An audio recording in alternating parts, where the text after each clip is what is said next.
our country's corn growers, it was an important gathering, and the messages were absolutely crucial. At the 2010 Ag Energy Symposium held this fall in the nation's capital, the one-day briefing brought together key people, including those who legislate and regulate, people who need to be more familiar with our dual role of food and energy production, and the related positive sustainability contributions that often are not fully recognized. First of all, ethanol is real important to the rural economy out here in the States. It provides jobs and securities.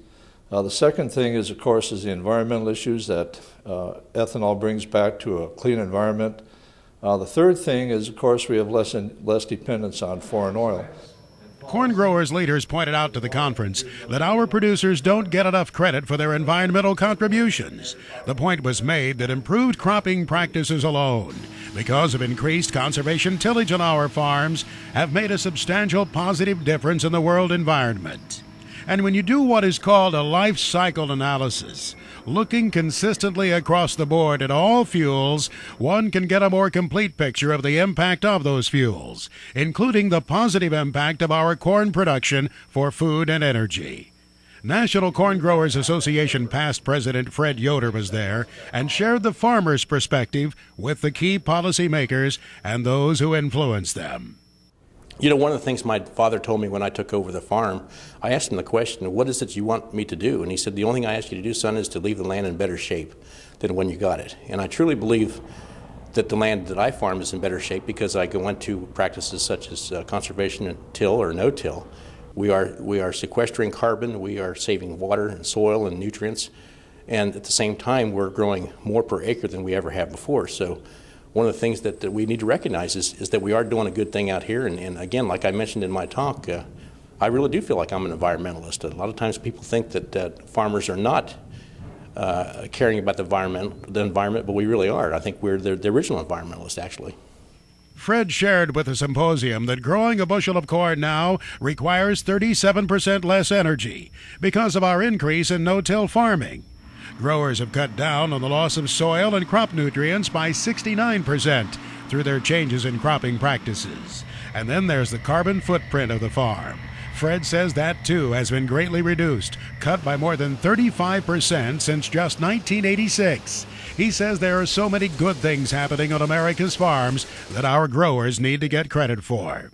Another key topic here was carbon neutrality, one of those technical issues of corn ethanol production, a corn ethanol success story, really, explained well to the group by a vice president of the Renewable Fuels Association, Jeff Cooper.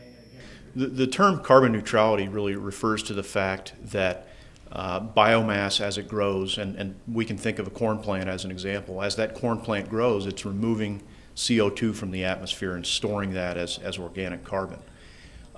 When that corn plant is then converted, the grain from that corn is then converted to ethanol, the carbon that was pulled out of the atmosphere very recently is re-released when that ethanol is combusted in the vehicle.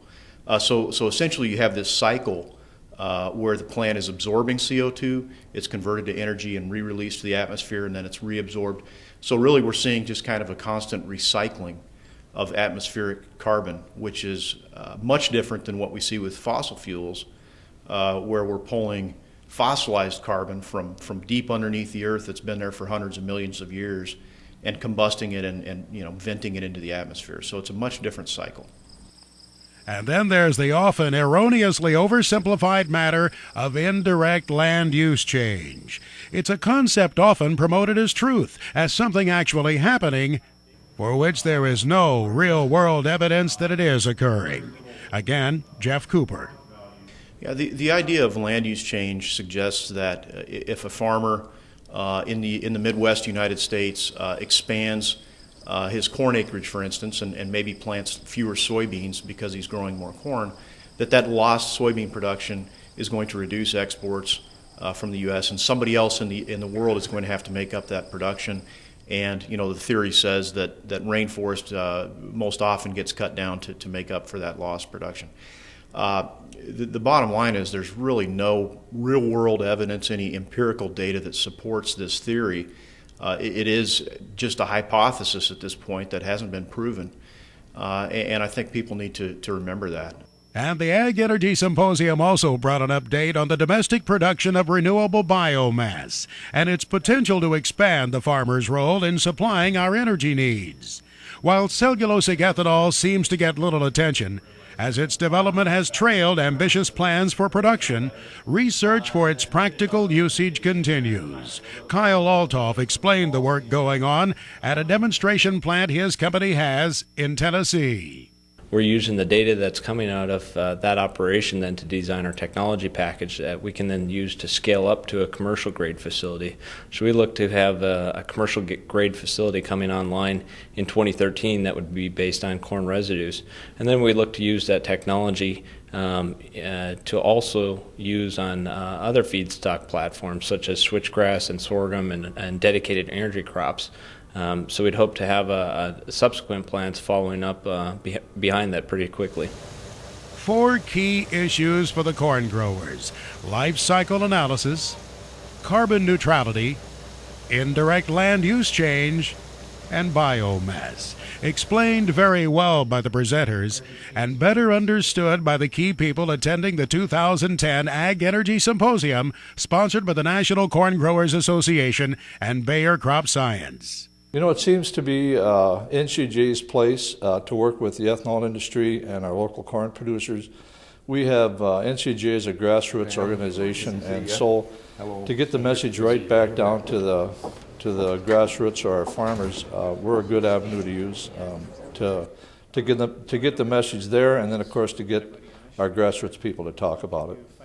So there's a role also then for the individual corn growers to share the truth on these issues, as there's a feeling among leaders of the National Corn Growers Association that without explanation and without active promotion, someone else will redefine these issues for legislators and regulators, and do so in a way that is harmful for U.S. agriculture. I'm Max Armstrong reporting.